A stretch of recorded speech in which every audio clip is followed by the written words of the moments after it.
It's our turn, episode number 58, Game Difficulty. In this episode, Cathy, Aidely, and I talk about game difficulty. Roger and Lizzie share their latest convention adventures. And I interview Teri Litorco from Geek and Sundry.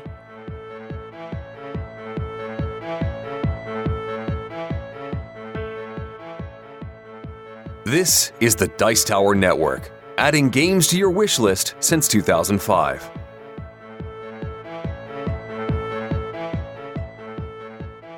Hosting for this episode is generously provided by our fantastic patrons on patreon.com. As a thank you to our patrons, we post extra exclusive content just for them. If you'd like to help us out by pledging $1 per month or more, please visit patreon.com/OurTurnPodcast. Every dollar helps to keep this show going strong.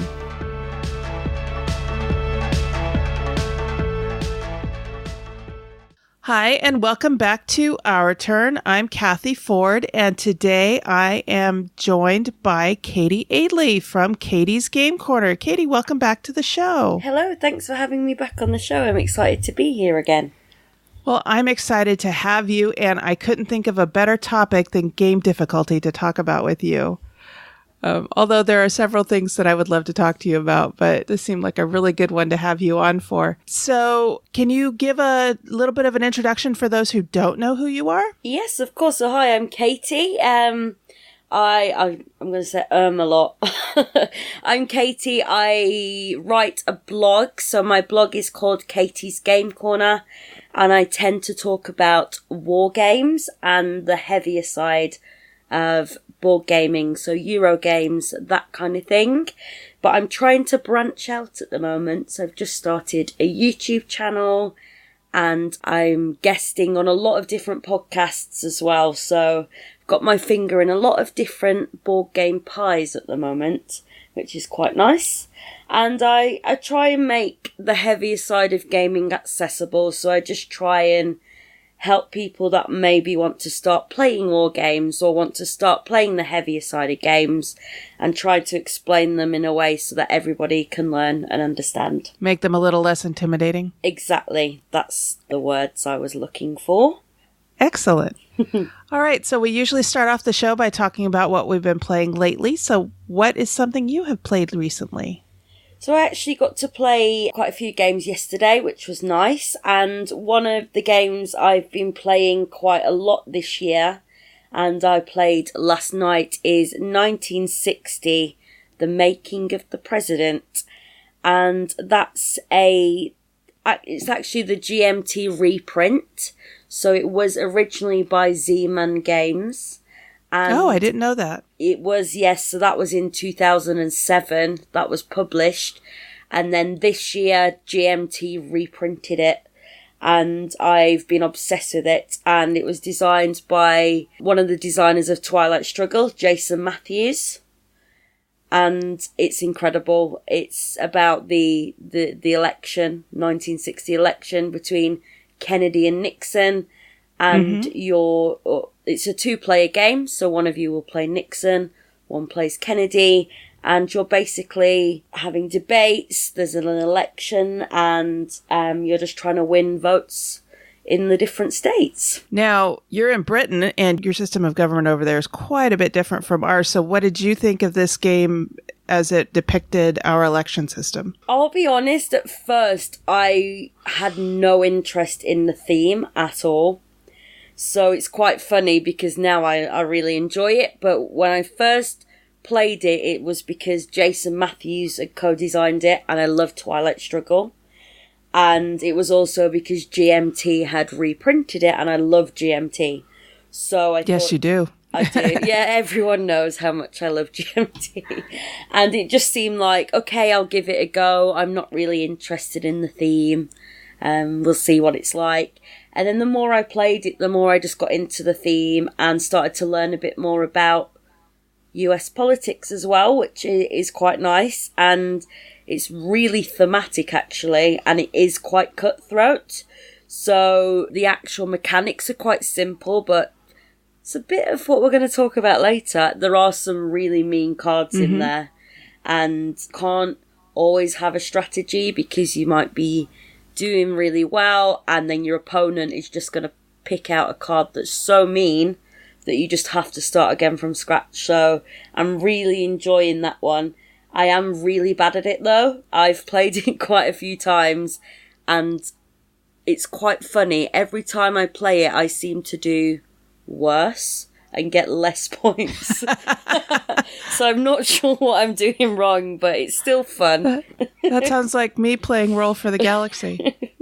I do worse every time I play it. I know. I feel like maybe I should have learnt something, but apparently not. So I recently played Twilight Struggle and I really enjoyed it. So has Jason Matthews done any other games that you know of? Put you on the spot? Yes, you have a bit. There will be some. Off the top of my head, I can't think. I'll get a list up there. Okay. All right. No problem. All right. And so on our OTP rating scale, what would you give this game? I feel like quite a generous 4. I do want to say 5 because actually it would be a 5, but I feel like there are a few weighting issues between the presidents, and I guess that is how it would have been in the election, but for that reason, a 4. A good, solid game. Okay, good. All right. So I've recently got to play Viticulture, the Essential Edition. Have you ever played Viticulture? I have. I didn't get on with it very well, actually. So maybe I need to give it another go. But well, I recently played this with my husband, Mark, and my friend, Richard. Hi, Richard. And I had trouble with it, too. In particular, I had trouble understanding how the different wines converted into other things. I kept trying to make it a mathematical equation, and it wasn't. Okay. So anyway, Viticulture is a game where you are making wine. You're running a vineyard. Doesn't sound all that intriguing, but it is really a fun game, I thought. It's a worker placement game, and you're moving through the seasons of the years. You play until you get 25 victory points, or somebody gets 25 victory points, and then that triggers the end game, and you tally up the points, and whoever has the most wins, which seems pretty simple. But in the process of harvesting your wines, your grapes, and turning them into wine, there's a bit of a formula for turning, say, whites and reds into rosés, or turning rosés and white into champagne. Actually, I don't call it champagne because champagne's from a specific region in France.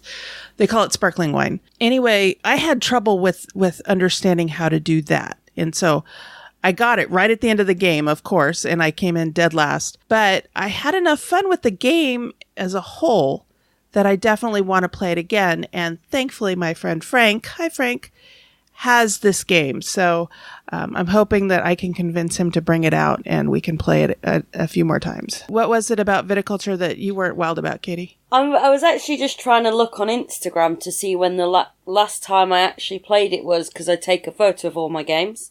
Every time I obviously play a game and then put it on Instagram. And it must have been a couple of years ago, actually, maybe 2 or 3. I kind of agree with what you were saying. It just, for me, like, it's been a very long time since I played it. So I maybe could revisit it and have a different opinion now. But it wasn't, like, it just didn't kind of sit right. It wasn't a nice, smooth experience for me. And I feel like that was me rather than the game. But it was just I felt the same way. Yeah, I just didn't really... It wasn't hard to learn, but I just felt like something didn't click for me. So maybe I should go back and play it again after all that time. And I've played a lot more games now, so my opinion might change of it. And I do like wine a lot, so I do like the theme. Yeah, I thought the theme was really well done. And the art, of course, is beautiful. And the artists were Jackie Davis, David Montgomery, and Beth Sobel. Jackie Davis and Beth Sobel are 2 of my favorite board game artists. So the fact that the art and everything in it was gorgeous was no surprise when I saw who the artists were. I tend to like Stonemaier games. Probably almost as much as you like GMT, but not quite. Probably my GMT would be Gale Force 9. but I really liked viticulture once I understood that last little part that I didn't get until right at the end, which was how to convert the wine into different types of wines. Because the reason why that's so important is because there's a lot of victory points there. And had I understood that a little earlier, I would have been probably done better. So, like I said, this is a game I really want to get to the table again. I would like to play it with a higher player count. We only had 3 players. Okay. And I think it plays up to 6. And so I'd like to get a game together where there's at least 4 or 5 of us and give it another go. Because I think resources and placement is going to be a lot more cutthroat with 4 or 5 or 6 players than it was with just 3. So we didn't have a whole lot of trouble. Was it your first game? Yes. Mm-hmm. Maybe that's the problem, because I'll be honest, I've only played it once, and I just saw on Instagram it was 2 years ago in July. But maybe it's that just getting over that hurdle of a couple of plays down, and you can get the system. But I don't think I know anyone that owns it anymore. Yeah, so that's a shame. It was interesting because this was a first time game for all 3 of us. Richard had just got this through his BGG Secret Santa, and Mark and I had never played it. So all 3 of us sitting down and getting it.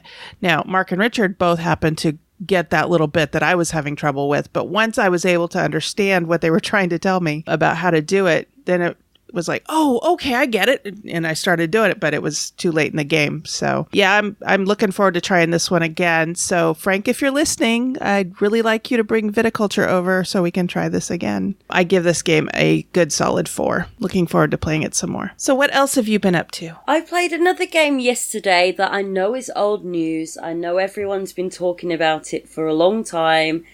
And at the time, I had no interest in it whatsoever. But I actually played Patchwork for the first time last night. I have not played this game yet. And it's actually brilliant. Is it? Okay, I've heard that. Yes.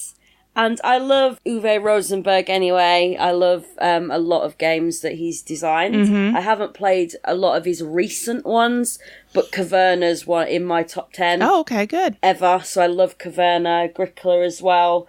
And because I love those games, I thought, oh, this is a bit simple, or I'm not sure if it'll ever get to the table. But I was at a board game cafe with a friend having a coffee, and they had a copy in the library. And we had an hour to spare, so it made sense to play it. Sure. And it's a 2-player game, and basically you're competing to build the most aesthetic patchwork quilt. So you've basically got a 9x9 grid, and you'll be placing tiles, would you call them, onto that grid to form a patchwork. And it's a bit like Barren Park with your tile laying, I want to say. How you have to kind of fill all the spaces and try not to have gaps and get different points for different things, obviously. And it was just really a nice, pleasant game. It's quite funny because however many spaces on the board you don't fill, you get -2 points. So at the end of the game, I'd scored 30 points, but my squares equaled to 30 points. So I ended the game on 0 points. Oh, no. Which was a bit frustrating, but I'm really impressed with it, and I might pick up a copy of it, actually. A really good game. Now, how would you rate this game for non-gamers? I think anybody could play this game, actually. It was really easy to pick up. Not many rules to it. I'm just really bad at explaining games. But it was really nice to pick up, and it's quite quick. And I feel like, I don't know if you have this problem. Not problem, but when you try and teach games to non-gamers, if it's a bit long, if it's a longer game, people can get frustrated or a bit annoyed. So it's quite nice that it is short and it's not too long. It doesn't need to be longer than an hour or 45 minutes or however long it was. So I'm quite surprised that I haven't played it before, but I definitely might pick up a copy. But that's from 2014, so I know it's old news, but it's new to me. That's okay. That's okay. So what would you give this one, a 4 or a 5? I'd say a 5, actually. Okay. It's a nice filler, or a nice, yes, if you've got, especially around the holidays, if you've got family coming over. It is only 2-player, but if you've got family coming over, or if you go to the bar with your friends and you just want something quick to play, or if you're travelling, you could easily even probably play it in the airport or somewhere like that. So definitely a 5. Go and buy it. Nice. Yeah, my mom is a quilter. She's not a gamer, but she's a quilter. And, she plays some games, but not like I do. So this was one that kind of caught my attention, and I've been wanting to try it out, but I don't know anybody that has it, or I don't know of anybody that I know that has it. So if anybody who lives in the Sacramento area knows me, has this game, let me know, because I would really like to give it a try, because I think it would be a fun game for my mom and also for my aunt, and they live right close together, so I think they would enjoy playing this together. Well, my Firefly role-playing game group got together, and I am the GM for that game, and we had not gotten together since last December. So it had been quite a while since we got together and flew around the verse. So I have been working with a couple of my players, with my husband, Mark, and my friend, Dwayne. And we came up with, they kind of fed me some ideas, and I looked at everybody's backstories again and found a couple of hooks that I could use and sent them off on a new adventure. So they were a little surprised by the direction I took things in, I think. My husband's character is a kind of a little bit of a crazy guy. He's a former law enforcement for the Alliance, if you know the story of Firefly. And he's not doing that anymore. He's running a Firefly ship now. But some things that his character has done in the past have come back to bite him. And as a result, the whole crew is on the run now. So in order to get out of trouble, they had to go into hock with a couple of the bad guy characters in the verse. And so it was a lot of fun. And I really enjoy running the Firefly role-playing game. Are you a Firefly fan at all, Katie? No, I was going to actually say I've never really watched Firefly, and I've never played a role-playing game. Oh, you haven't? No, okay. It's quite interesting for me. So I love the idea of it, and I'm toying with the idea of role-playing games, but it's never happened. I'm still quite new to board gaming, so I'd be interested to play one. Do you have to kind of know the show and know the story for it to work? It helps. We actually, this last session, we had one of my players has a 9-year-old son, and she just doesn't have anybody to watch him in the evenings so that she could come and play. And so I said, he's old enough. Why don't we have him join the game? And so she said, well, he doesn't know Firefly. I said, have him watch a couple of episodes. It'll be fine. And so she had him watch I think he said he watched the first 4 episodes. Okay. And, he's this 9-year-old little kid, and we had him roll up a character who was a 9-year-old kid who he was playing an orphan, because that was the best way to get him on the ship. And he snuck on as they're getting ready to leave for this big, long voyage.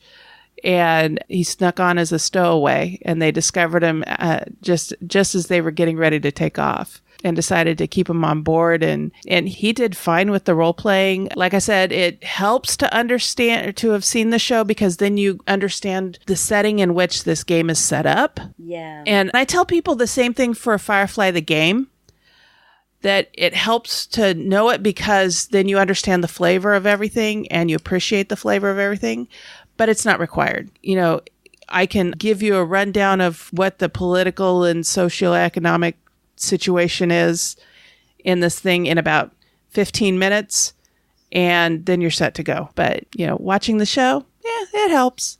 Anyway, but we had a great time. If you ever have a chance to get into a Firefly role-playing game, whether it's as a one-shot or as a campaign, I highly recommend it. It looks like the books are out of print now, but you can still get them on drivethroughrpg.com. You can download the core rule book, and then there's a bunch of different one-shot stories that can also be used to kind of get things going. I use those early in our playing together in the genre. This was also the first ever game that I ever GM'd. So I dove right in, learned all the rules, and then I was able to teach my players the rules. And in turn, they've taught me a lot more about being a GM because I'm playing with some pretty experienced GMs. So they've kind of been guiding me along as a GM, and I've been guiding them through the verse, and it's been a lot of fun. We've been having a great time. So my rating for this game is definitely a 5. If you have a chance to get into a Firefly role-playing game, definitely do it. I've got one more question about role-playing games. Sure. GMing as well. Is that what you say? GMing? Yeah, game mastering. GM. Mm-hmm. Or if you're playing Dungeons & Dragons, it's a DM. It's a dungeon master. Do you find yourself able to fully immerse yourself in that experience because you're quite new, or is it still is it a bit awkward? I don't know. I feel like it might be one of those things where obviously it's really fun, but I don't know if I could ever get into it 100%, or if I'd feel a bit awkward sat around the table. I don't know. I think, like I said, if you watch the show, just a couple of episodes of the show, that helps you get immersed into it. And I think it's just like any other social situation where you're kind of feeling your way into it. You're going to kind of figure out how everybody else role plays things and who the active players are and who the players are that kind of sit back and wait till they're called upon. And you also will figure out what your gaming style is. Are you one of those that likes to leap in and be in the middle of everything? Or are you one of those that kind of sits back and watches, and you're there more as a support character, and to watch what everybody else is doing because it's entertaining. And either way is fine. I'm not going to insist that somebody who just wants to sit back and watch things come up and take a major role. Occasionally I'll use a hook to kind of bring them in and say, okay, we need your character to do this, or to do something. And then it's up to them on how they react and they do it. A large part of it depends on your GM and how they run things. If you get into a game with an experienced GM, they're going to be able to guide you along, and it's just kind of an adult's version of pretend. I do really want to give it a go. I'm kind of going off tangent a bit, but I am basically on Saturday I went to a convention called Dragon Meet. Uh-huh.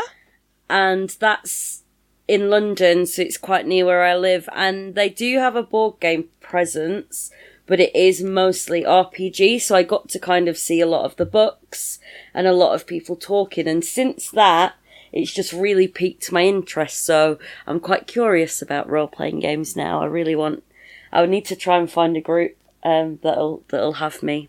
Maybe I'll have to be an orphan. Yeah, I think Thomas is going to have a lot of fun playing this game, and I think we're going to have a lot of fun having him in this game. It's the first time I've ever played a role-playing game with a kid, but I think he's going to do fine with this. I think it's going to be quite an education for him too, because he's going to have to learn how to sit still and pay attention. So I know, as a kid though, that's like the dream, I guess. So I bet he'll have a lot of fun. Yeah, I think so. His mom is playing the chief engineer on the ship. And so he's going to try and be like a little jack of all trades, learn how to fly the ship, learn how to be a medic, learn how to be an engineer, that kind of thing. So I think it'll be a lot of fun. That's awesome. All right. So what else have you been playing lately? Another GMT title. Oh, good. A week doesn't go by where I don't play at least one GMT game. Which is quite nice, I guess, for me. But I've got a bit of an obsession. I've been playing, it's another one that came out this year, actually, so it's quite new. It's called Time of Crisis. If you do follow me on any social media, you would have seen me post or talk a lot about it. And it's basically a game, so it's a 2 to 4 player game. And it's during the crisis of the 3rd century, so you've got the Roman Empire collapsing, and different players are fighting to be emperor. Mm-hmm. of Italy, or fighting to be emperor, or take over different not continents, but different places. Provinces. Provinces, thank you, that's the one. Different provinces, and it's really nice because it's a mix of a war game and a Euro game. So it's the first war style kind of game. It's not really a war game, but it has got that combat in it. But it's a deck builder as well. So you've got deck building in there, and you've also got area control in there, and then you've got a bit of combat in there as well. So it's a really nice... It's quite light as well, so it's a really nice game to get people into the war game genre, I feel. Because it's not really a war game, but there's a little bit of combat in there, and it can be a bit mean. So you're kind of training people and getting people used to the war game side of things, but it's still quite familiar with the deck building. And it's probably one of my top games of the year. I've been thinking about that today, and I don't know if I'll do a list, but yeah, Time of Crisis, very good game. And I recommend, that is a total 5. I recommend everybody needs a copy of it. If you don't like war games, or you're not interested in war games, there's still something there for you, because it has got that Eurogame feel. And I can't really say much else about it rather than just go and buy it right now. Go online, buy Time of Crisis. Okay, great. Other than you talking about it, I hadn't heard of it yet, so I will definitely add that to my list and look for it. Yeah, it's not, I guess, because obviously the games you play, that's the kind of circles you're in, and you'll see people playing the similar kind of games, but I'm surprised it isn't more popular than it has been, actually, because it is that nice hybrid of a war game, Euro game. But I think it's just people like us have to get the word out and get people on board and interested. Absolutely. All right. The last one that I'm going to talk about today is called Legendary Inventors. And I actually picked this up at Conquest Avalon last month. And it is a game that is played...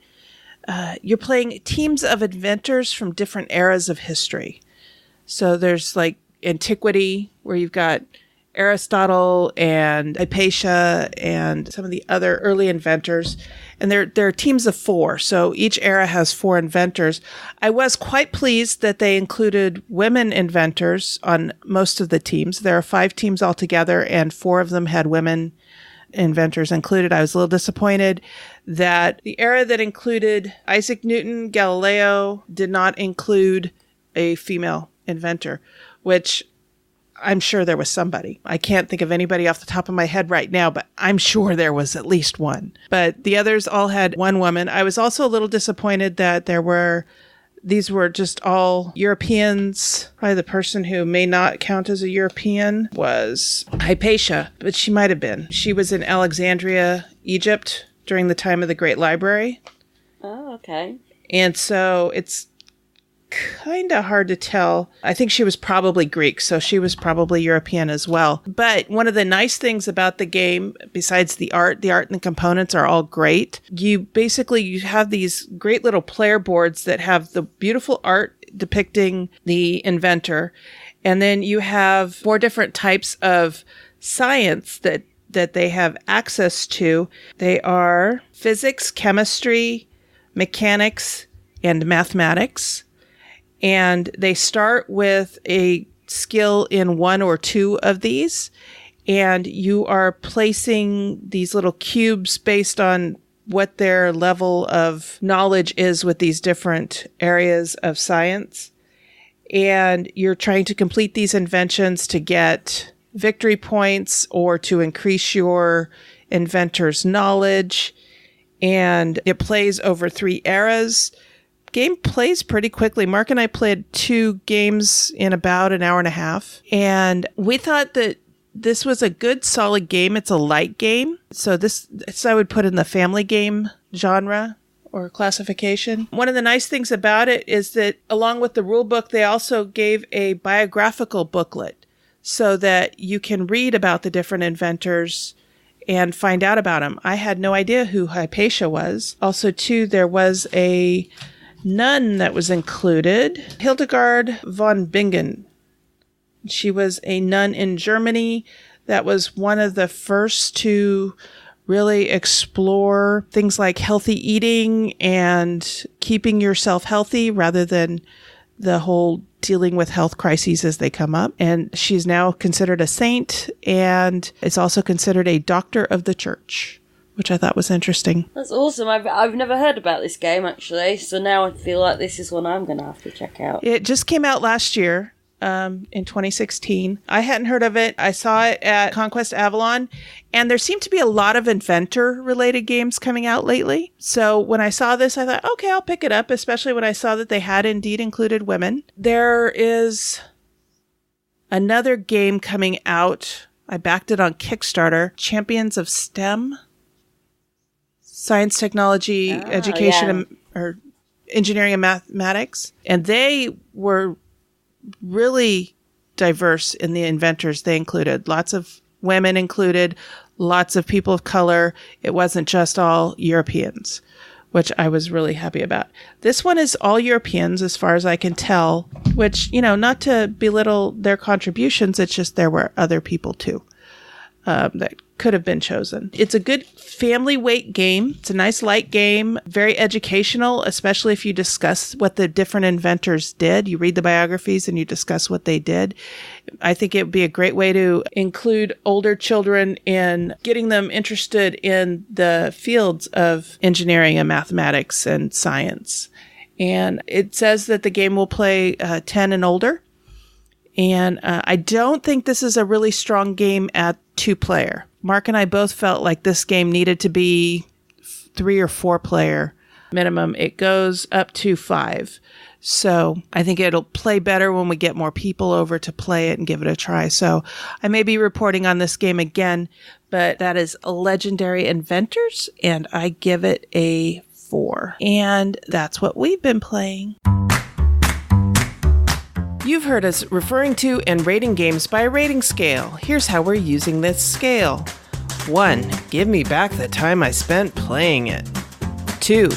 Has great potential as kindling. 3. Decent with some bugs. 4. A good, solid game.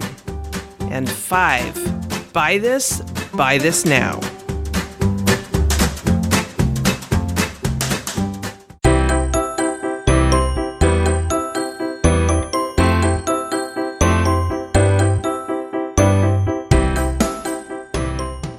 Hello, this is Roger from England. Hello, this is Lizzie from England. And since we're both in the same time zone and both fans of our own podcast, we thought, let's get together and chat about games. Excellent. Starting with, 2 days ago, as I record this, I was at Dragon Meet, which is, probably the UK's second largest games convention at this point. Started as a role-play thing way back in the day, got resurrected a couple of times. Is now probably into the 10,000 people sort of range, I'd say. Wow.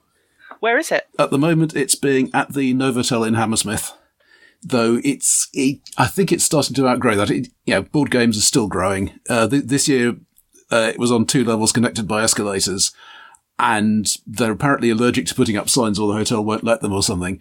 Because I was on the upper floor doing game demos, and I say people, right, the dealer's room is downstairs. You have to go out to the desk, turn left, go down 2 flights on the escalators, and then you'll be there. Or the toilets are out at the desk and keep going straight on, and things like that.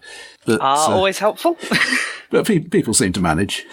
So I was demoing for Wotan Games. I always like demoing at shows because I usually see the dealer's room itself in an hour or 2, and then do something fun for the rest of the time. Not a lot of new stuff this time, I think. And obviously Games Expo is the main launch event these days. Pelgrane had a fair bit of role-playing material. They're just producing a lot of good stuff at the moment, particularly for Trail of Cthulhu. And there was the Best of Essen table row, which is basically, this is the first big UK show since Essen. Excellent. So things like Azul number 9 all set up for demos. Did you succumb to any new purchases? Maybe slightly. I've been after Cities of Splendor and Mysterium: Secrets and Lies, both of which should, in theory, have been at Essen, but weren't for some reason. But I found them here, so slightly strange. I mean, you would think that. If you're a games shop, the copy of Mysterium that you sell is the same as the copy of Mysterium everybody else sells, so it probably shouldn't cost significantly more than you can find it online. I mean, if you're in the shop, that's great. You can give advice, you can be useful, and so on. If you're at a show, you don't do that, so I don't know. Yes, it was. I remember at the UK Games Expo, sometimes you had to double check the prices. Some were good deals and some were really not. Yeah, and it's impolite to look at your phone while you're looking at their price list, but you can be subtle about it. I think you were saying you'd been at a con in Derby recently. Yes, we went to MidCon, which is very nice but very small sort of convention that we'd not been to before. Mm-hmm. It takes place in the hotel that's just opposite the train station, which worked really well for us. And we've got friends who live in Derby, who we appeared on their doorstep. And it's a very sort of playing focused convention. There was one games shop there who were very nice, but generally you saw a game that you wanted to play or a group of people who were about to play a game you wanted to play and just sort of wandered over and said, could I borrow the game, please? And it's an interesting sort of sliding scale. I mean, Expo's probably about half and half. Essen, there's really no organised game playing going on at all, except for demos at people's tables. No, this was nice, although it was quite hard to find some of the rooms. You ended up walking all over the hotel. It's like, where are you? Behind the bar somewhere? But it worked really well, and I ended up playing mostly sort of medium weight games, but I got to play with a lot of my friends who I don't always see, and a little group of us who'd gone, and it was really fun. What's been good? What have you been playing recently? My friend managed to get a copy of Sagrada. I've seen pictures of that. It looks gorgeous. It is. It's so pretty. So for anyone who hasn't heard of it, it's a dice rolling, dice selecting game, and you're building stained glass windows. We really loved it. It's got really nice gameplay as well as being nice to look at. And there's quite a lot of variety in what goals you're aiming for and what tools you could use to help you build your windows. Very excited to get a play of that in. Yeah. How about you? One pretty much random Essen purchase was Death Over the Kingdom, which I was walking past their stand. It's a small Spanish publisher. And they had these lovely Art Nouveau posters. And I thought, okay, that looks good. Is the game any good? And yeah, it kind of is, actually. It's a sort of vaguely cooey, vaguely masqueradey, but not really with the social deduction side of things. It's more you play a card and that has a particular power during this round, and you're ending up trying to get to the second highest score over all the rounds. So a lot of it, particularly if you're doing well in the mid game, you suddenly start thinking, hang on a minute, I've got to stop winning these rounds now. How can I do that? There is unfortunately a really terrible rule book with it. I thought it might be a translation problem, but I asked a Spanish speaker and he says, no, it makes about as much sense in Spanish. But we've basically reconstructed what the rules should be with help from the publisher. So I'm working on a pretty version of that to upload to Board Game Geek. It's actually quite a nice game, but it's very difficult to play just from the rules. Yes. How many people have you tried playing it with? Because I saw it had a huge variety in its player count. I haven't tried the big game. Basically, the small game is 2 to 7. It's sort of trick-taking-ish. You play in rounds of 3. You have a hand of 3 cards, and you split them between the rounds. And first round, you want to have the highest card to win. Second round, you want to have the lowest card to win. Third round, you want to have a card that isn't highest or lowest. And that works quite well. The more than 7-player game, you only have one card at a time, and you have rather less choice about what you're doing, so I haven't tried that yet. That sounds like an interesting mechanic. The small game is fun. It's a bit strange. It does feel a bit strange for the sake of it sometimes, but it's fun. It's the sort of game I like. I would never have heard of it if I hadn't gone past the booth. I've not heard anybody else talking about it. It's not going to change the world. It's just a pleasing little game that I can pull along and have out in a break at a larger game session. Excellent. So at the UK Games Expo, my friend also picked up a copy of Oracle of Delphi, and she hadn't got to play it, so she brought it along to MidCon in a I'm going to put this on the table and someone's going to play with me. I've done that with Firefly before. Yes, I've done that with many games. But I was really glad she did. So I didn't actually get to play it at MidCon. I played it when I went to see her weekend before last. It's a Stefan Feld game, and unlike his normal games, it's not a point salad. There aren't actually any points, but there's a range of tasks that Zeus has commanded to be done, and you are in charge of trying to do them, and you sail your little ship round, and then you realise you're on the wrong side of the board for the task you wanted to do, and someone else has just put a red statue where you were going to. Right. It's very good fun. I did terribly, but enjoyed it thoroughly. And Well, that's always the sign of a good game. I mean, if I play a game for the first time and I win it, I don't know whether I'm going to like it afterwards because I enjoy the winning. If I play it for the first time and I do terribly and I think, I want to play that again, that's going to be a game that's got some staying power. Indeed, yes. Though I've got a counter-example to that of Parade. I've forgotten the designer. It's a Japanese game from a couple of years ago. It got reprinted recently by Z-Man. I was playing at Aircon in Harrogate last March, and yeah, it's the usual thing. You go around the table, somebody says, hey, let's play this next. I've got it with me. Got into a game and won it. And I've played 3 more times since, and I've won every game I've played. And it's kind of worrying to think this might be actually the game I'm good at. The theme is very loose. Essentially, you've got a long row of cards, custom deck, six suits, 0 to 10 in each suit. You play a card, you count along that value. Yeah, if you put down a 5, you skip over 5 cards in the row. Then you take all the cards after that are 5 or below, or match the colour, and you're trying to take the least cards. That sounds quite interesting. But at the end of the game, each person with the most cards in a colour loses only 1 point each, and everybody else scores the face value negative points. So basically, if you've got 2 or 3 greens and nobody else has, then you end up wanting to have the most greens because that minimises your penalty score. It's a little strange, but you can sort of see the wheels moving in it, and I don't know why it's got this Alice in Wonderland theme, but I don't really mind. But it's a lot of fun. Makes for good artwork. Yeah. Yes, I have a game like that on our...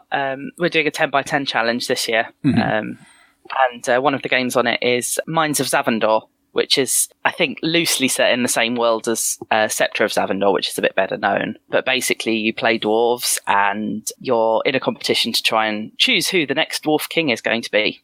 And you have a path through the mine, so there's choices as to what different things cost. That are determined by an auction, and you have a handful of gems, and the auction's an auction on the 4 different gem types simultaneously. So you put some cards in your hand, and then you sort of put them into the auction, and either you've put the most in or you haven't, and you get cards and victory points. And yes, it's really good fun. But the first 6 plays of it we had this year, I won every single one, and I was like, "This is good, but quite unusual." And we played a 7th at MidCon, in fact, and my husband won. So it's not. It's still a good game when I don't win. Yeah, I've never managed a 10x10. One of these years I probably will, but I have an excessively large collection, and I keep wanting to play the games I've bought recently. So. That is always a struggle to do. Yeah, I've started to look down the shelf when I'm going out for a game night and thinking, I haven't played that for ages. Let's bring that along and see if I can get people to play it. I've made a little sheet or a little booklet that's got 10 stamps for each game. So the winner gets to colour in the stamp for that game, which I found is a very good way to motivate people to come and play your 10x10 games with you. That's an excellent idea. I think I will steal that. Thank you. You're welcome. Yeah, the other one I've been playing recently, when I look at my played stats, for a year, it's usually sort of 5, 6, 7, 30. Yep. Because whatever the company I'm working for at Essen is demoing that year, I will play a lot. So far, I've been lucky and I've always liked it. Or maybe it's just I find myself liking it because I've got to do this anyway. But the one that was that for me this year was Eon's End, which came out last year with not a lot of fanfare, I think. It's a 1 to 4 player co-op against a programmed foe, which has got its own deck of nasty things that happen, so it's not completely deterministic how it reacts to things. It's got this cunning mechanism of preparing spells and putting them through breaches in reality, and you can either open the breach, which makes it easy to use, or you can just use it for this once for a lesser cost, and that reduces the cost of opening it. So interesting. So you've got this do it now versus make it easier later thing. Let's see, you have a card market of, I think, 9. It is basically deck building. Except you never shuffle your deck. Oh. You basically choose the order you discard in your turn, and that will be the order the cards come back up in when you've depleted your deck and refreshed from the discard pile. Ah, that sounds interesting. So you can do a certain amount of planning, and essentially there is no luck in the player side of it. It's just in how the monster acts on things. Very handy if you're good at remembering cards. Yeah, though I'm not, and I still did reasonably well in it, so it's not necessary, which is nice. It does help that if you want to, you can do quite effectively with just a fairly small streamlined deck of 5 or 10 cards. You don't have to build it up to be huge. It's got surprising different ways of playing. I'm sure all the mechanics have been done elsewhere before, except that whole breach thing. But it's good fun. It works together, works quite well, and it's got surprisingly good art. Beyond Always the basic, nice. horrible hellspawn monsters and so on, but.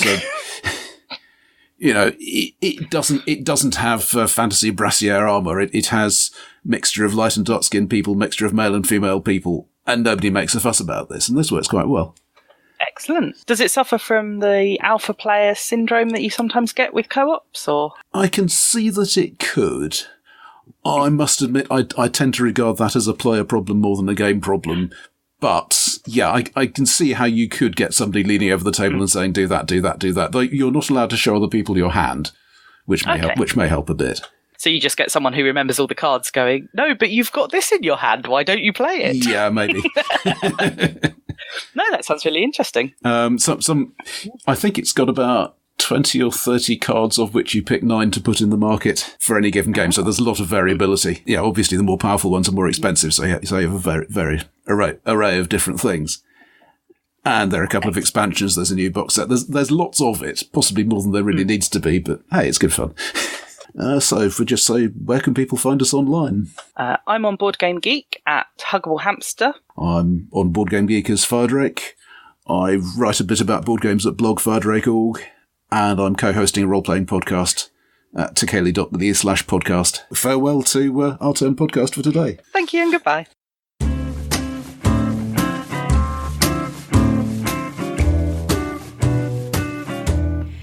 Hey everyone, this is Sarah. If you're curious on how you can support the show, here are some ideas. If you'd like to support us financially, you can support us through Patreon at www.patreon.com/ourturnpodcast. We've switched from pay per episode to pay per month. We also have a donation button on the site for anyone wanting to do a one-time donation. We have a lot of plans to improve our audio and expand the content we provide, but we need help to do so. However, we totally understand that not everyone has the funds to support us.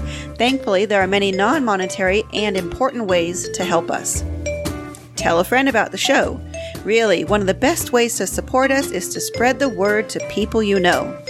Commenting on our posts, either on the website, Facebook, Twitter, or the Board Game Geek Guild, are very helpful for us to know what listeners think and want from our show. If you think of anyone you'd like us to interview, please let us know. We'd also appreciate any shares of our posts on social media. Take pics of you playing games and post them to any of our social media avenues. We'd love to know what you're playing and maybe take a look at playing those games too. Please call our voicemail number at 916-426-2873 and leave a message or a show intro or promo. For example, you could say, "This is Sarah and it's our turn," or "This is Sarah and you're listening to Our Turn Women on Gaming."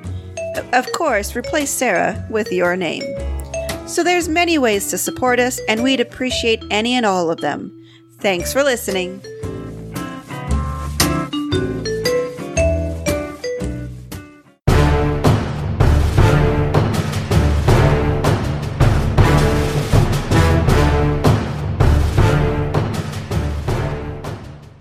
So for today's hot topic, I am joined once again by Cathy Aidely from Cathy's Game Corner, and we are talking about game difficulty.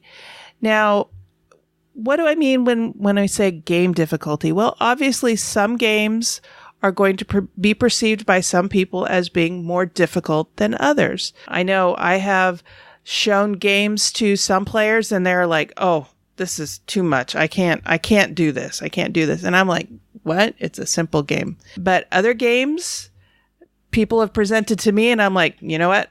I just can't wrap my head around this. So what, Katie, for you makes a game feel difficult? And is that something you enjoy? I think it depends what the game... I know this is really vague, but it can almost depend on the theme as well, I think, of the game, because some people always think... A lot of people kind of generalise that length equals difficulty, or that theme equals difficulty, but for me, even though I play a lot of heavier games, it's the games where I have to do the most stuff that I tend to find the most difficult. So, how am I trying to explain it? It could be actually a really simple game, but if I have to do a million things to try and get points, I can never see it clearly, and I find it really difficult, even if it isn't a complex game. So, did that kind of make sense, what I was trying to say? Yeah, I think so. I think people get intimidated sometimes and they think a game is difficult if it is long, which is something that you had stated. I agree with that. But that's not always the case. I mean, one of the longest games that I've played is Firefly. And yes, it takes some time to explain the rules to newbies. Mm-hmm. But once you get into it, and I've had people tell me this when we're playing, once you get into it, it's pretty simple mechanically. There are a lot of rules, yes, but the game itself is not difficult. It's just time consuming. Yeah. So I would call Firefly a medium weight game, but there are some games that don't take nearly as long to play that I would consider a lot more crunchy, a lot more difficult. For example, one of my favorite games that it's taken me a while to make it a favorite game because it took me a while to grasp everything is Outpost. In Outpost, you're building a outpost in space and you start with water factories and ore factories. You're producing all this stuff and sending it back to Earth to get money and buy more stuff to produce, like titanium and different levels of science and things like that. And there's an auction aspect to it where you're buying things that can give you more resources and can also give you discounts on future purchases. But the tricky part about the auctions is there's no change. So if you bid 67 credits for something, but you either have 66 credits or 70 credits, you're paying 70 credits for it. And just kind of, it's taken me several plays, and I've probably played this game about, I would say, between 8 and a dozen times. And I finally won a game, which I was over the moon about, that I finally, was able to beat somebody at this game. And it's a difficult game. It's not something that I would introduce to a non-gamer, for example. But I know several people who are not gamers that I wouldn't introduce Seven Wonders to, because I think that would be too difficult for them to comprehend until they had played some other games that led them up to Seven Wonders. Does that make sense? That makes sense. That's quite funny because Seven Wonders was the first hobby board game that I learned how to play. Oh, yeah? And as an adult, that is the first game actually that I played as an adult, and it was really difficult because even though now we can sit down and play it and it's really light, takes half an hour, it's that thing where there's just quite a lot going on. It's quite easy to put down cards, but if you've never seen a deck builder, a set collection game before, it just looks like all of these cards and you don't know what to do, and what do the symbols mean? Yeah, what do the symbols mean? And it can be quite intimidating, so I agree 100% with Seven Wonders, because I've been in that position and it wasn't fun. Now, a game that I have trouble with, but I admit that it's a decent game. I mean, it's a good, solid game, is Race for the Galaxy. Have you played that one? I have not. I've played Roll for the Galaxy, but I haven't played Race for the Galaxy. Yeah, I'm not too sure I actually on that have one. I actually have trouble with both those games because for some reason I just can't wrap my head around the symbology of it. To me, those are very difficult games. To other people that I play with, they love it. They think it's a fantastic game and they can't get enough of it, which is great. It's not every time I try it, I seem to do worse than I did the previous time. So, would you agree that game difficulty is sort of subjective?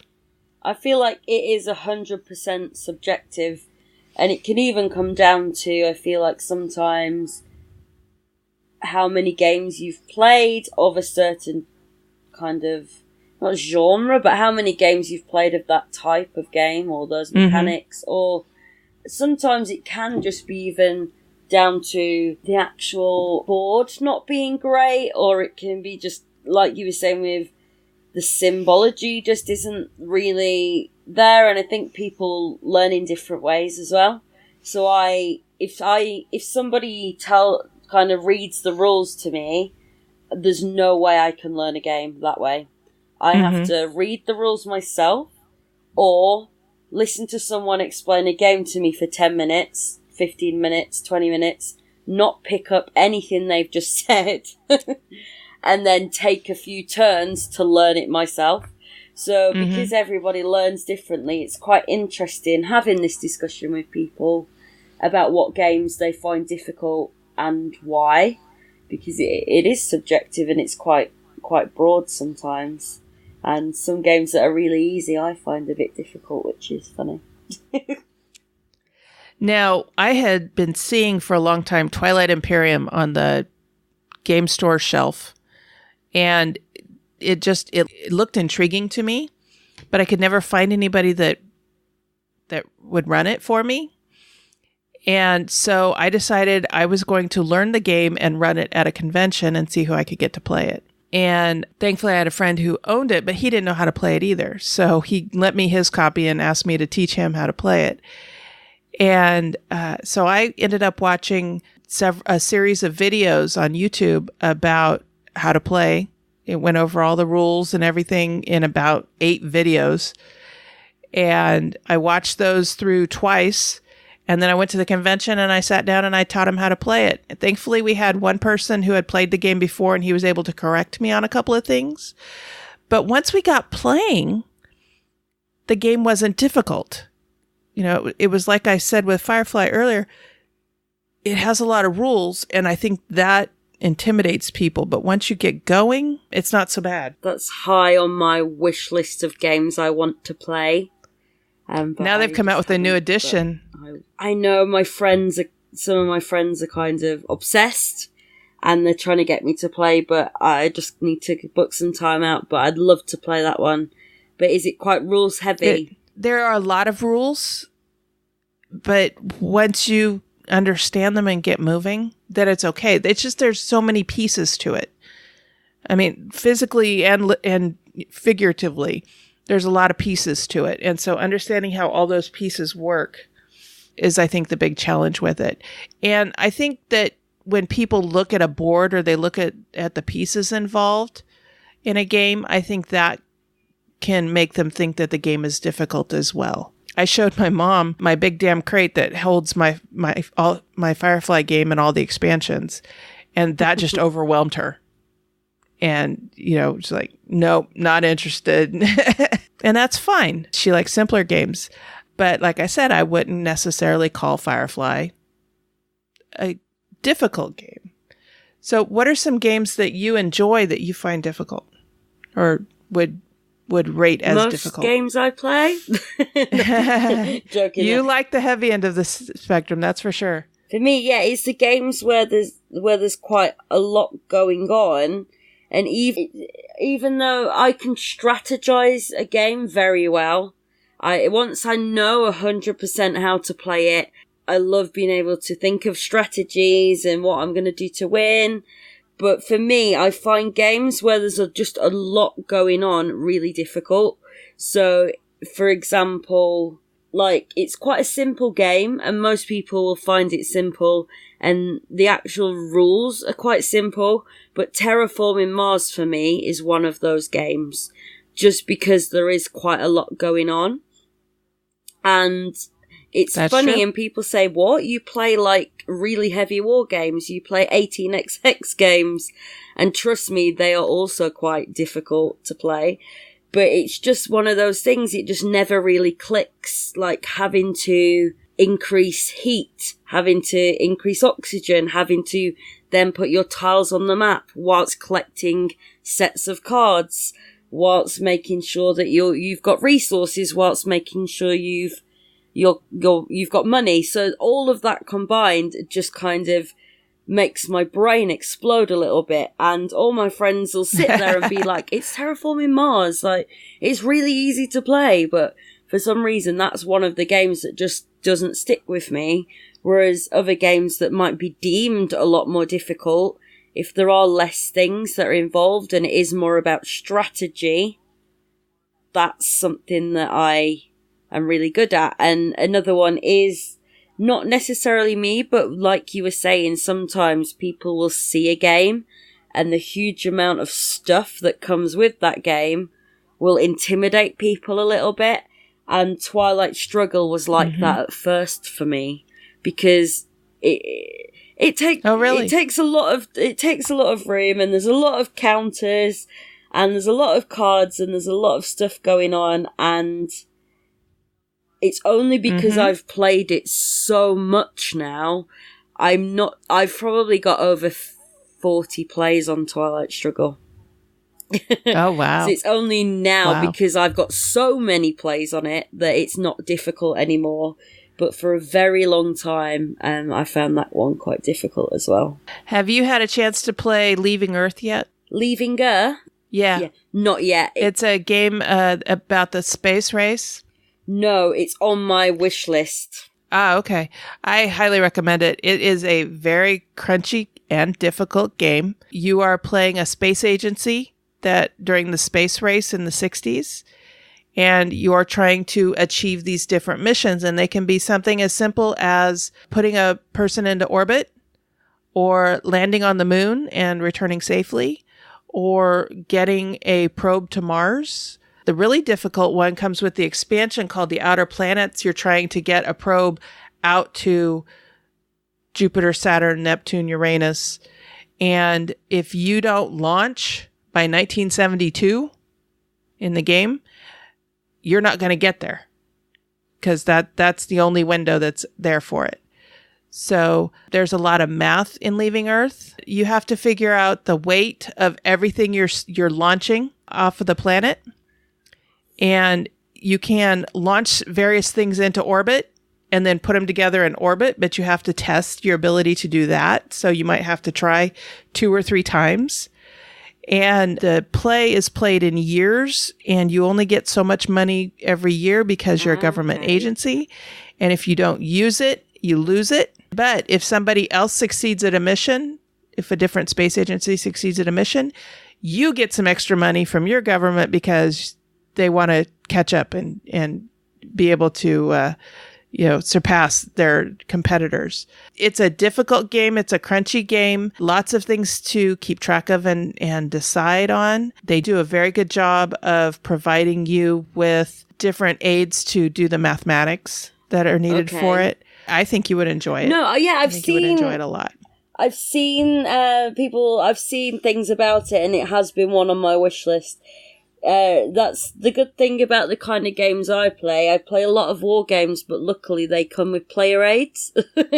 So it's quite nice that it kind of keeps me on track, and it keeps me focused and helps me remember what I need to remember, if that makes sense.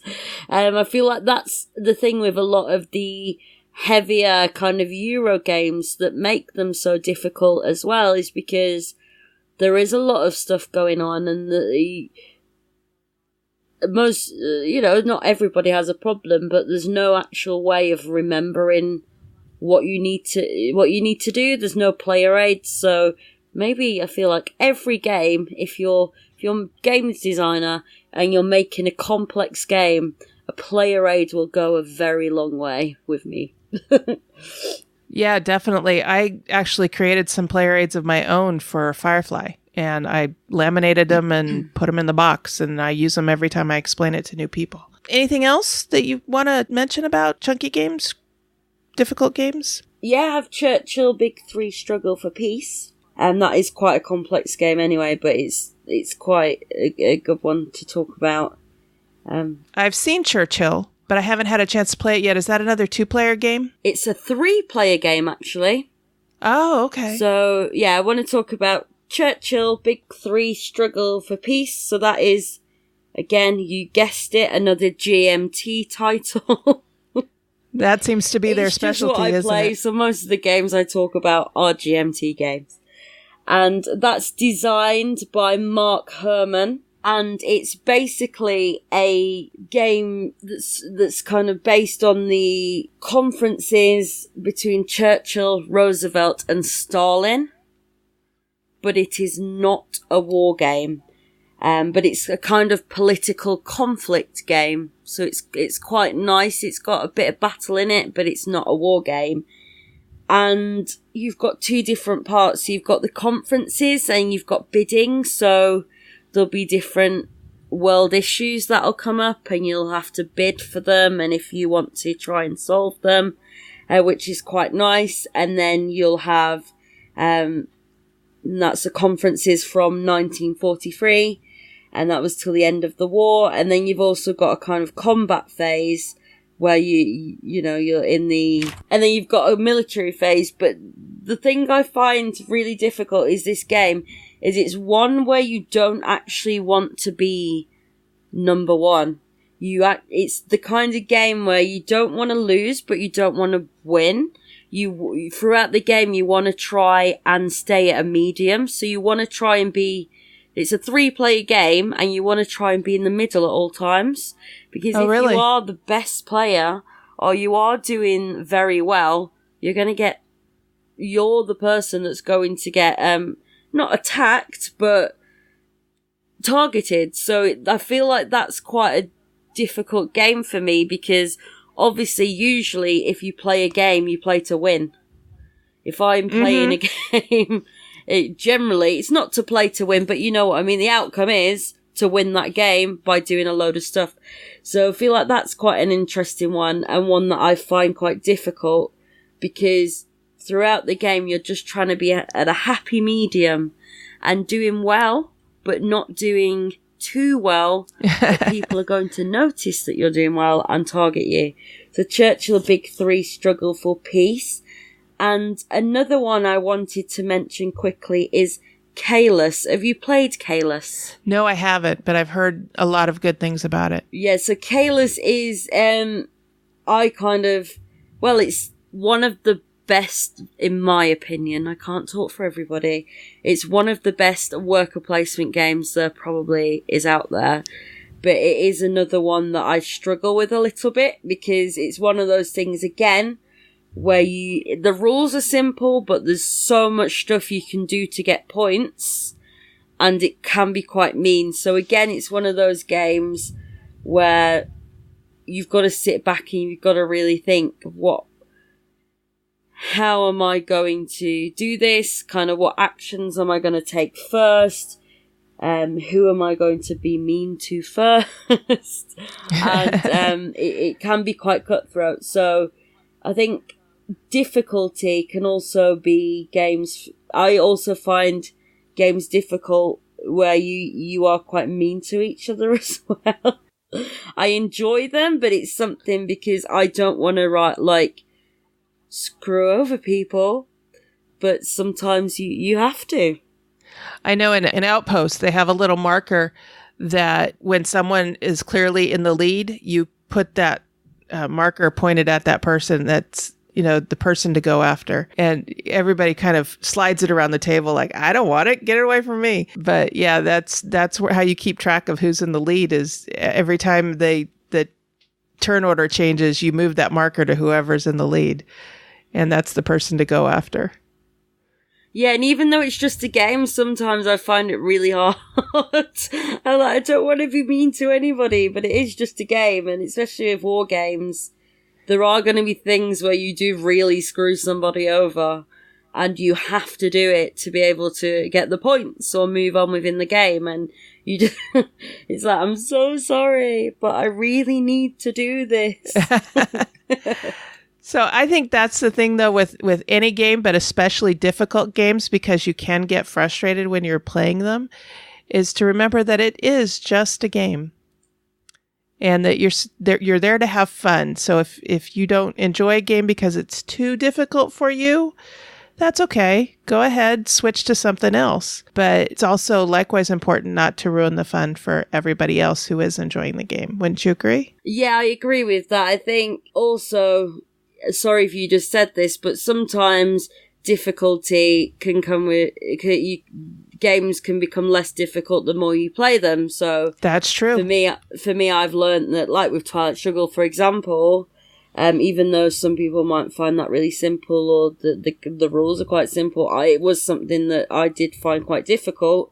But now, I'm not saying go and play a game 40 times, but now because I've got quite a lot of plays down, I understand the game really well. But then there are other games that I really enjoy, but after even a few plays, they just aren't sticking for me. And I think you then just have to decide, are you still going to play it anyway, but it is going to be more of a challenge for you? Or are you just going to try something else that maybe isn't? But I quite like a challenge, so I do still play them. But I think it's just about deciding, is it worth it for you? Is it going to get better? Or do you mind it being a difficult game? All right, so I posted a question on our guild on BoardGameGeek.com. That's guild number 2600. And I asked, what is the most difficult or challenging game you've ever played, and did you enjoy it? And Charlotte said that she played Food Chain Magnate, and that was a really difficult game for her. But she said it's a great game. She enjoys the challenge. It's incredibly thematic. And she went out and bought it after just 2 plays with a friend's copy. Have you played Food Chain Magnate yet? I've played it once, and I agree. It was, again, it comes down to that thing. It's very mean. It can be, yes. Me and my partner at the time actually had arguments after playing that game. I'm not saying I don't endorse it. Like, it's a great game, but it is just quite, it is quite cutthroat.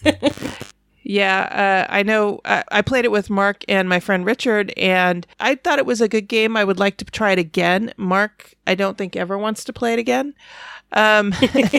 Richard did really well at it, and it gave the impression of a runaway leader mechanic to it because he did really well at it, and I think we just struggled with it. So I'd like to try it again, I think. It is a good game, and it is very thematic. Stephanie said that probably Shadowrun Crossfire or Too Many Bones are her favorite difficult games. Have you played those? I haven't played either of those, but I'm quite interested to see why Too Many Bones is difficult, because that has been on my radar. She said, I love the theme and gameplay for both of these games. As long as the game is fun, I don't mind losing. If the journey is enjoyable and the gameplay is challenging, it makes for a good time. And then I also posted a question that said, what's your go-to game when you really want a challenge and why? And my friend Richard Bright came back with Candyland. Now that's going to be a challenge because no parent wants to play Candyland for the 117th time. But then he goes on to say, seriously, though, I have to say Flashpoint Fire Rescue on the higher difficulty level. He says those are called Veteran and Heroic. Can be very challenging. It also plays fast enough that you can do a quick reset and try it again. I've played Flashpoint Fire Rescue, but not on the Veteran and Heroic level. Have you given those a try? I haven't played it at all, actually. Okay. It's another one I'd like to get to the table, but it's just not really stuff my game group plays, so there's a lot of stuff I haven't actually played. Okay. Yeah, same here. I mean, there are so many games that nobody can play them all. Well, that's true as well. Lizzie says probably Zulkin, the Mayan calendar, or Trajan are her go-to games. She likes the timings of actions and the chronic shortage of corn in Zulkin, and the manipulation of actions and colors with the Mancala in Trajan, Mancala mechanic in Trajan. And she says you always feel you could have done a little better in both of those games. Have you played either of those? I agree with Zulkin. I went to Essen a few years ago and we started to play a game of that after we'd all been awake for like 20 hours. Oh boy. And at the time it just felt difficult because we'd all been awake for 20 hours. Sure. At a convention, but actually after playing it again, I do agree with Zulkin. I haven't played Trajan yet. Yeah, I haven't either. Nick says Le Havre. Have you played Le Havre? I haven't. Neither have I. He says it's a fantastic and fun game. The challenge, of course, comes from the people you are playing against and not necessarily the game itself. I can see that. There are some people that I find more challenging to play against, and it's harder to beat them at any game. I have a couple of friends that are like that. I still enjoy playing with them, but it's a challenge to beat them because they're just so good at understanding the strategies of games so quickly. Roger says, I don't often do puzzly games, but I did pick up Burgle Brothers recently. The other one that takes a lot of thought is Leaving Earth. I mentioned that earlier. And so far, I've only played the Outer Planets expansion once solo, but I should do something about that. I've got some time off coming up, and now I have Stations 2. Stations is the newest expansion for Leaving Earth, and I haven't picked that one up yet, but I do have the Outer Planets. You've got me really excited for Leaving Earth now. I had seen it, and it's something that's been on my radar, but now you've kind of spoken about it and explained it. It's one I definitely feel like I need to play. I feel with Leaving Earth, this is a game that you should also play in stages. I mean, you could go out and buy the base game and both expansions and play them all from the get-go, but I think it's probably easier to pick up the game if you play the base game first, and then once you understand that, then you add in the Outer Planets, and then once you understand that, add in Stations, because it adds layers of complexity. If you just start with all three of them, that gives you all of the complexity all at once.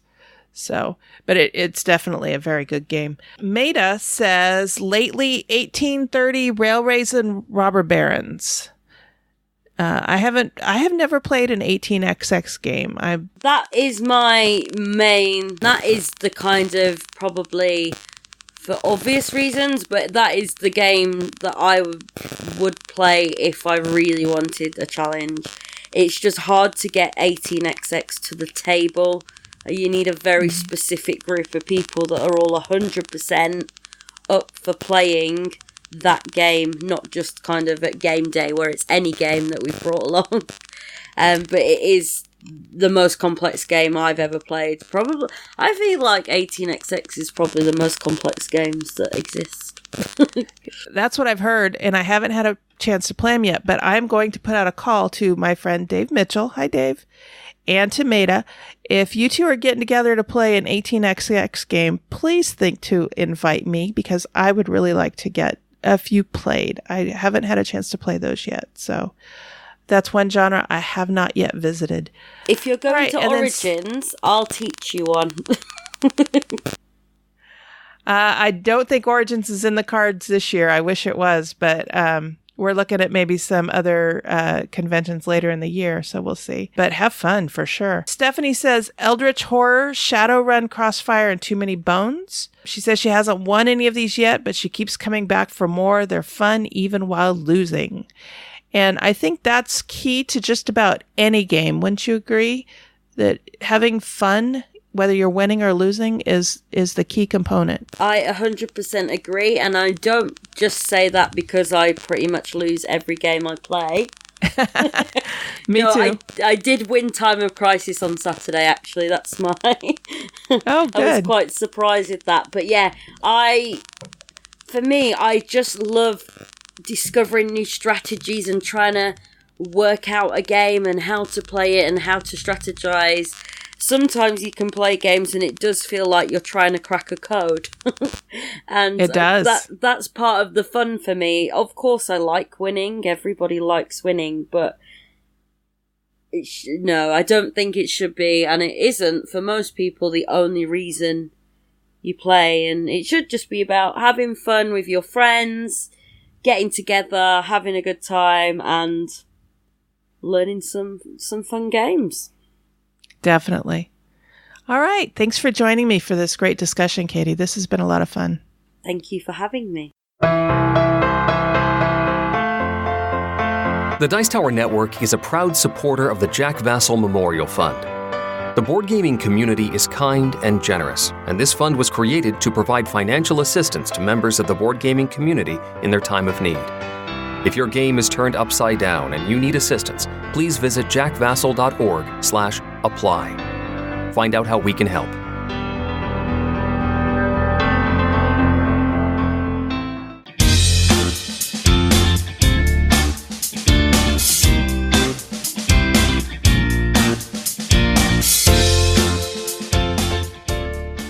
This is Cathy, and today for the interview, I am talking with Teri Litorco, who is a contributing editor to Geek and Sundry.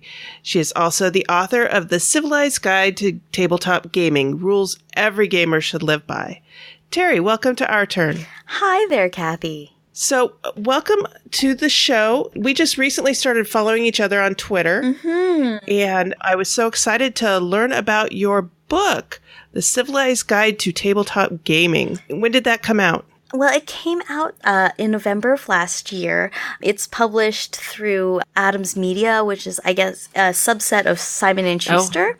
And basically it covers, I guess it's marketed as an etiquette guide, but I also think of it as a survival guide in a lot of ways to gaming. So if you're walking in tabletop gaming circles, it helps you with all sorts of situations, whether that's, if you're new and you're looking to find like a friendly local gaming store and what that means and what kind of games are out there, to someone who's more experienced and might be going to like their first convention, or they might be someone who plays games regularly at home. And I included a list of things in there to not do when you're gaming with your significant other, for example. All learned the hard way. Mm-hmm. So yeah, it's a bit of a survival guide. There's all sorts of chapters that covers all sorts of things. So no matter where you are in your gaming hobby, there's something in there for you.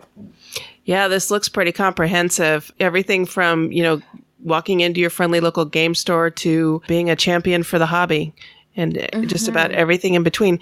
What prompted you to write this book? I have been writing all sorts of like how to do gaming articles, if you will, for Geek and Sundry for quite a while. And a lot of them have been either like survival, like here's how you survive, going to your first con, to like social situations and working those situations out. Part of it is the fact that I have personally learned these lessons the hard way. It's what I say constantly, because it's not a lot of the knowledge that's passed down is learned through experience. And so I was able to compile a lot of that in the book as well. And for me, it was just wanting to help people out. Like the hard things in gaming, it's not finding the games necessarily. It's finding the ways to find people to play the games with you. How do you teach a game so that the game that you love, that you want to play with your friends, is not going to be turned away at the table because it takes too long to set up or learn, or it's too complicated, or there's that sort of thing, like finding that path and navigating the social structures around gaming is really what a lot of that book focuses on. Excellent. So it's just it literally is a complete guide. I like to think of gaming isn't about games. Games are about the experience of sharing time with friends, and family, and people you care about, and people you're just meeting, and having these unique experiences. It's something that you can't really compare when you have, a game on your phone, for example. It's not the same experience. So for me, I just wanted to make something that lets people have the best of that experience and make the best of it. Fantastic. Now, I mentioned that you work for Geek and Sundry. I do. I have been really, really fortunate to have gotten on with Geek and Sundry. I actually started several years ago. Now that I think about it, 5 or so years ago, 2013, I think. Oh my goodness. 2012, 2013 is when I got on to Geek and Sundry as a vlogger. And that was when Geek and Sundry was solely a YouTube company. They just made content for YouTube. Felicia Day had started Geek and Sundry with the YouTube $100 million project, I guess. And they tapped her and said, make a channel, make content for it. And that's how shows like Tabletop were born. Right. And so from there, the next year, they're like, well, we've been doing this for a year. How can we integrate other geek voices into what we do? And so they put out kind of like a casting call. The community voted on a bunch of people who'd put in initial votes, and then they filtered that down to the next round. And when I put in my video, I was talking about miniature wargaming. It's been my true tabletop passion for 15 odd years, and it was my real gateway into hobby gaming. And so when I made my video, talking about how I'm going to get people into miniature war games, and I'm going to show them how to paint, I'm going to show them all the games that are out there, they were interested. I found out afterwards, but I thought, okay, I have a snowball's chance in hell of getting in. There's all these other amazing creators out there talking about like all sorts of cool things, like video games, and they're talking about like board games, and that stuff is the stuff that Geek and Sundry really talks about. So I was sure I wasn't going to get in, and then I got an email saying, no, you're in. We want you to make more videos, and that was a real learning curve for me. I was never really sure, I had a few videos on YouTube before that, and they're not great. They were not great. And so for them to give me the platform and the voice was a real opportunity. And from there, when they moved away from YouTube and started doing other things like Twitch and then the website, that's when I started writing and contributing on the editorial side, and now I'm an editor. Well, congratulations. That's quite a meteoric rise. It's funny because a lot of the opportunities I've had is as a result of me doing stuff for Geek and Sundry. So I am perpetually grateful to Felicia Day and everyone at GNS for all the opportunities they continue to provide me. I was just in LA actually doing a show for them called One Night Only, which is on their Alpha channel, which is a subscriber-only channel. And they said, hey, Teri, you want to host a show where you talk to game designers? Get me some great game designers and you can talk about game design for 2 hours and we'll make a show of it. And I'm like, this is a real thing. This is life. Wow.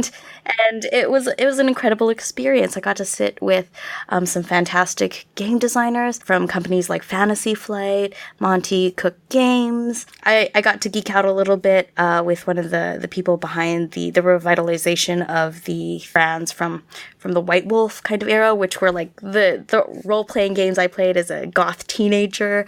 So it was a really incredible experience. And those are opportunities I would have never had if I never started talking to myself in front of a camera about how to paint toy soldiers. Wow. Now, you said that miniature gaming is your passion. You are definitely a minority from what I understand in that particular niche of the gaming hobby. It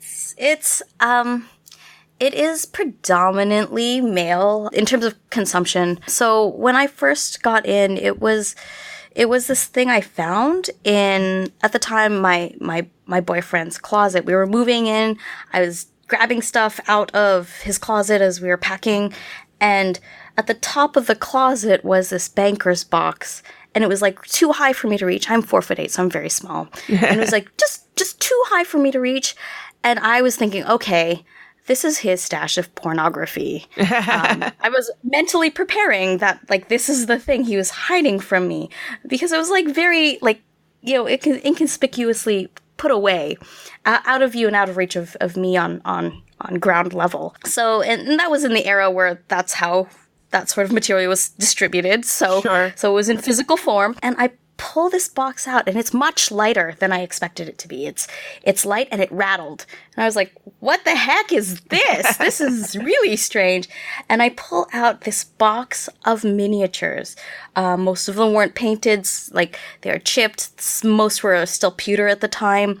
And I was looking at these half-painted aliens, like miniature aliens, going, what is this? And I'm like, how do we what is this? And he looks at me and says, okay, so don't judge me, but this is what I do for fun. I paint these guys and then we play like pretend battles on a field. And I was just like, why would you think I judge you? We play StarCraft like every night together. Doing that on a table sounds cool.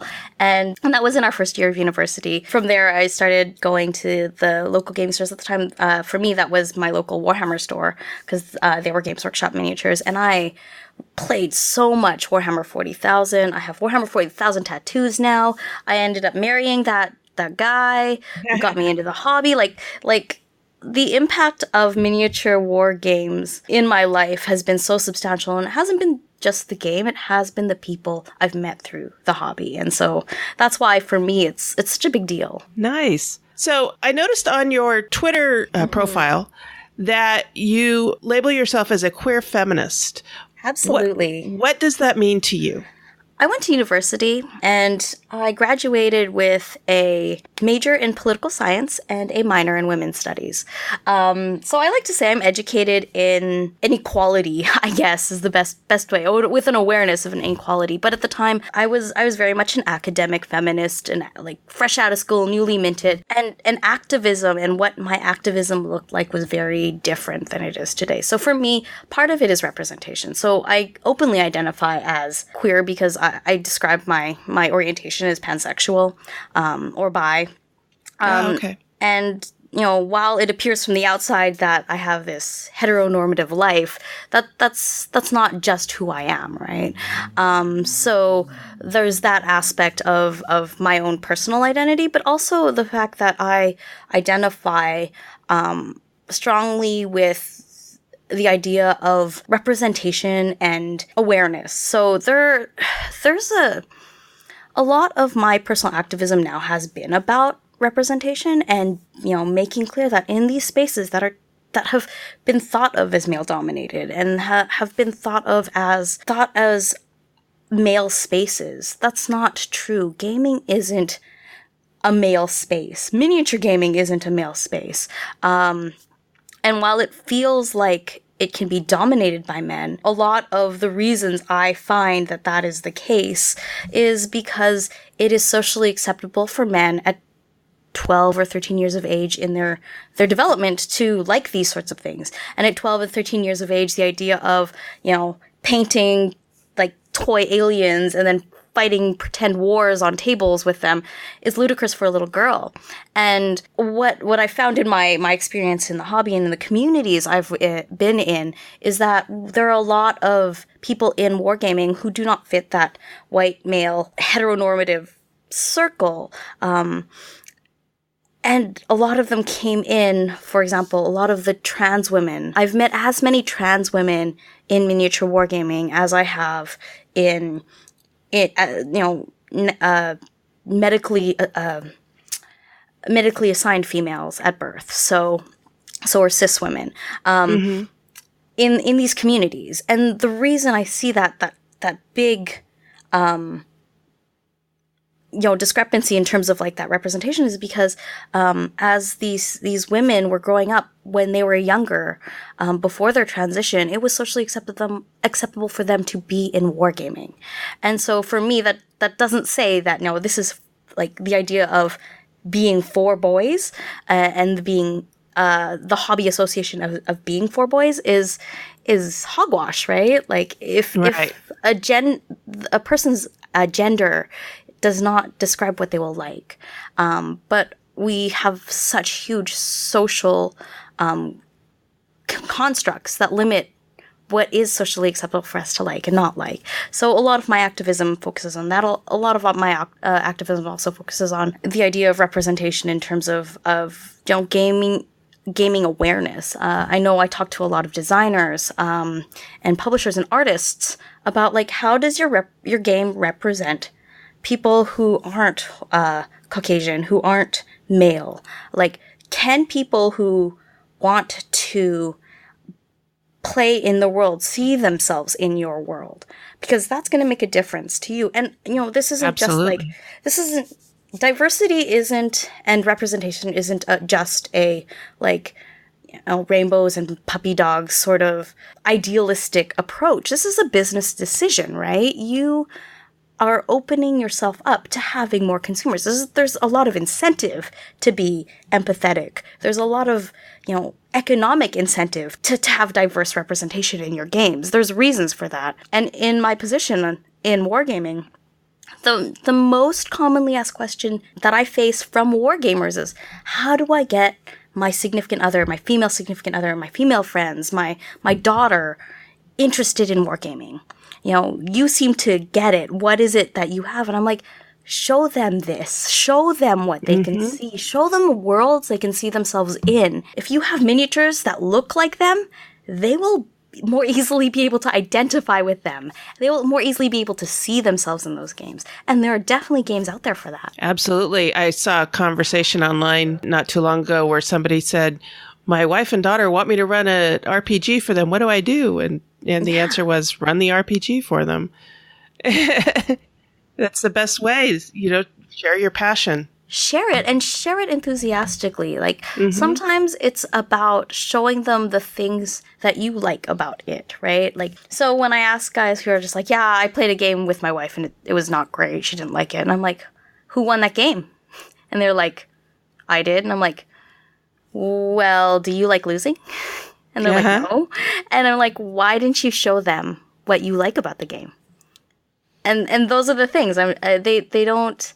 Sometimes people don't see the experience from the other person's point of view. And, you know, even in my book, these are the conversations I'm constantly having. The idea that when you share that kind of experience, when you play a game with someone, part of the social contract is, unless you're like playing a competitive, you know, there's prize money on it. This is like the social structure around this game is a high stakes, you know, winner matters kind of game. For like 99% of games ever played on this planet, the outcome of the game is not a life-changing experience. It doesn't matter who wins, right? So recognizing that context, what is the best outcome for your game? Well, the way you ensure you have the best outcome for your game when you're playing these in social circumstances is to care about your enjoyment as much as you care about the other person's enjoyment. So that other person, you need to care about whether or not they're enjoying themselves. And if the value of those two things aren't at least the same, if you are not trying to make that other person's experience as good as your own, there's going to be something lost in that experience. You're not making the most of that opportunity. Right. And I also think it's important to remember that just because they didn't like one game doesn't mean they're not going to like a different game. Not all games are for all gamers. You know, I have personal tastes. I know that there are certain things that I won't like. They're not the right kind of game for me. So I'm an Ameritrash gamer. I like messing with people. I like luck. I like all of these like high interaction, high confrontation games. That's not a Euro game. I'm not a Euro gamer. So like playing Euro games with me, I find that it's like playing solitaire, really. And so there's not enough engagement for me. But some people love that stuff. Some people love that optimization and like kind of focusing on your own and trying to do the best in a competitive, you know, table around people. Whereas I like confrontation. I like luck. I like rolling dice and having the dice turn on me. That's part of the games that I play. Whether it's a miniature war game or an Ameritrash game I utterly adore. That's the style of game I like. So that doesn't make me any less of a gamer. That doesn't make me any worse of a gamer. But my tastes shape the kinds of things I like. And so for some people, you know, maybe the kinds of games that they want to play aren't the right games. Or maybe the games that they're playing aren't the kinds of games that someone can really immerse themselves in. So miniature wargaming is very much about universe. If you can't live in that immersive experience. You have to see the narrative on the table. The story matters. Universes matter in these miniature war games in a way that for a lot of board games they don't. In a board game, you can play a generic zombie survival game. In a miniature war game, a game where you're basically asking people to spend hundreds, if not thousands of dollars for toy soldiers and paint and hours and hours and hours of time assembling and painting before they can actually like play a game. Like you're spending hours to be by yourself painting and assembling miniatures before you can even play a game. You have to see yourself in that world. You have to be captured and captivated by that universe. It has to be engrossing. And so if that universe isn't compelling, you're not going to get someone into a game that they're just not attracted to. Absolutely. I want to thank you for coming on to the show. And how can people connect with you online? Oh, there are so many ways. I like to call myself a social media oversharer. You're everywhere, huh? You can find me on Twitter and on Instagram at That Teri Girl. I often am found posting photos of my games, miniatures I'm painting, that sort of thing. You can also find me by throwing my name into Facebook or going facebook.com/WargamerTeri, one word. And you can find me on YouTube as well on That Teri Girl, 1R. And yeah, that's all the places you could find me at. You can also look for my work on Geek and Sundry. You can just type my name in there and in the search bar at geekandsundry.com and all the stuff I've done will show up. We'll have links to all of that in our show notes today too. Wonderful. Thank you. And I hope you'll come back on sometime in the near future. Absolutely. Thanks so much.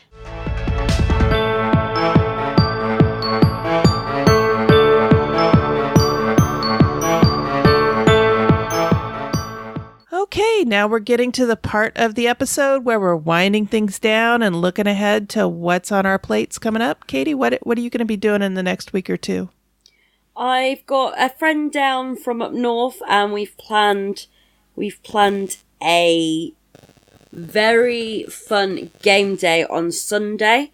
So there's been a few games that we've really wanted to play, but you need 3 instead of 2 or whatever. And we've planned a game day on Sunday, and we're going to play Pericles, which is the new Mark Herman game that recently came out. Guess what? Another GMT title. Imagine that. I know, I can't help it. Sometimes everybody thinks I'm secretly working for them, but I'm not. But if you want me to, GMT, I will. I was going to say you should get them as a sponsor. I know, I'd love that. I'm trying. But it's one of those games that you can play at a lower player count, but to get the full experience, you do need the full player count. So that's why it's one that we've had to wait to play, and I'm really looking forward to that.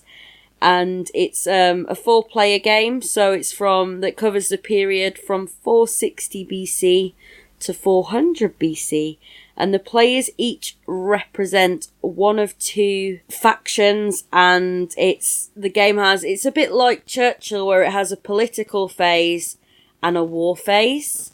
And during the war phase, the players are us versus them. So it's really important that you have the right number of players. So I'm really looking forward to that. And also, I played last night, which I'm really looking forward to playing again. And I don't actually know if it is even a game, but I really enjoyed it. And it was the original game, so I know they've reprinted it a couple of times, or different companies have reprinted it. But we're really excited to play some more Sherlock Holmes Consulting Detective. Oh, Have you ever played that? No, I haven't, but I've heard a lot of good things about it. So it's something I've never played, a kind of, I guess, detective game or whatever I don't know what to even call it. But my friend and I did one of the shorter scenarios last night, and it is the most fun I've had playing a game in months. It was really fun, really immersive, and we solved the crime, which was really fun. So we're going to have a look and play some of the more difficult scenarios of that on Sunday as well. What about you? Well, my friend Doc Cross, hi Doc, he is running a D&D 5th edition campaign, and our group is getting together to play again on Saturday. And so I'm looking forward to that. Last time we got together, we battled some zombies. So, and thankfully we won. We were able to save a town. Unfortunately, one town we was already gone when we got there, but then we stopped them from invading another nearby village. So that one went pretty well. And so he's really a very good game master, and I'm learning a lot about D&D 5th edition playing this game. So it's a lot of fun so far. And then I'm working on more ways to mess with my Firefly role-playing game crew and see how I can bend their brains a little bit. It's always a fun thing to do. I always tell them, oh, you're all doomed anyway. You're all going to die. And then, they survive it. And one of the funny things about the Firefly role-playing game is that you can't really kill your party. There's no way to take them out, to kill them unless they run into reavers. This game only uses the dice up to a D12. It doesn't use the D20 at all.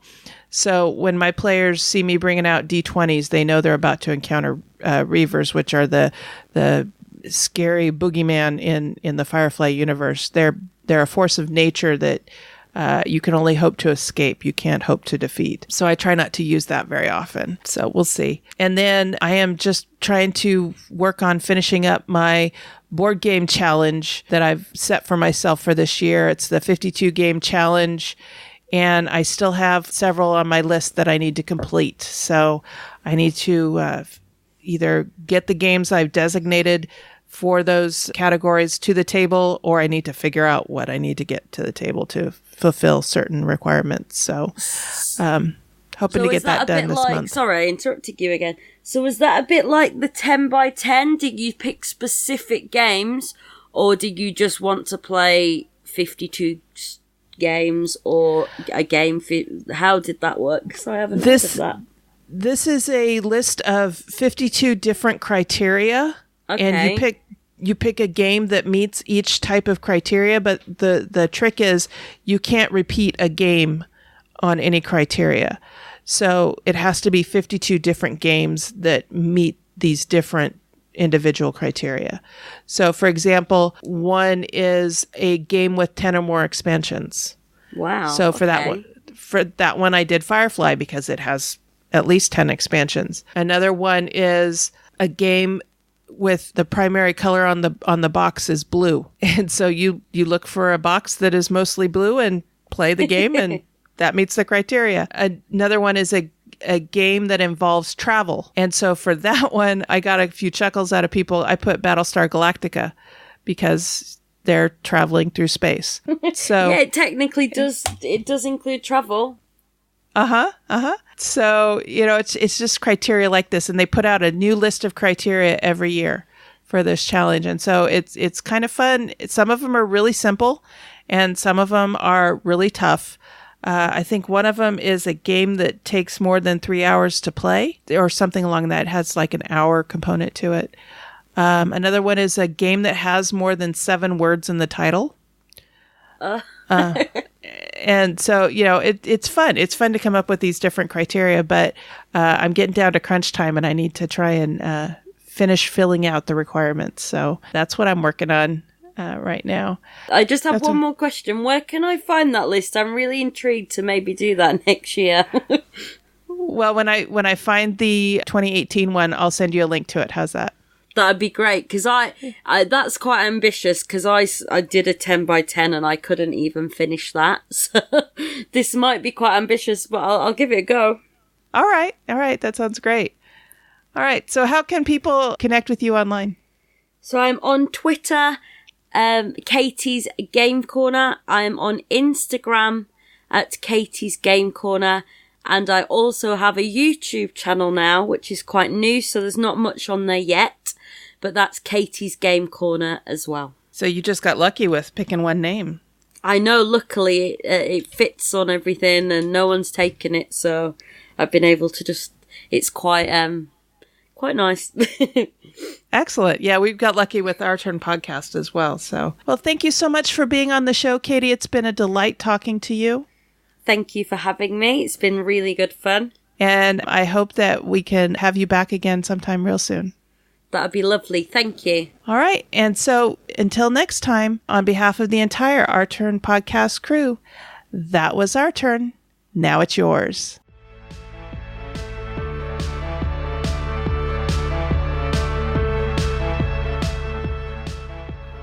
Thank you for listening. This episode was recorded on December 6, 2017, and is written and produced by Cathy Ford and Katie Aidely, with assistance from Lizzie Bell, Roger Bell West, Teri Litorco, and Mark Ford. Next time, we'll give our final Game Challenge report for 2017.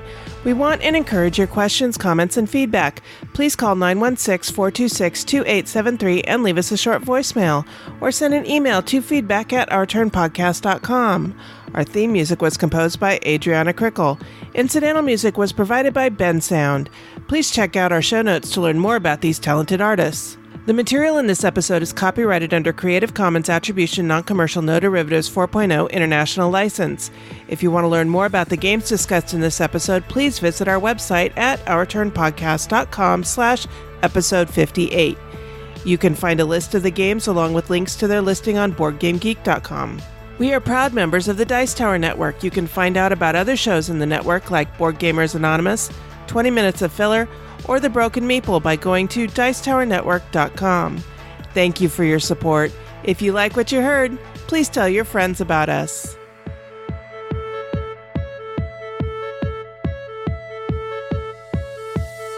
Your official Firefly count for this week is 12. Science fact: a group of fireflies is called a swarm.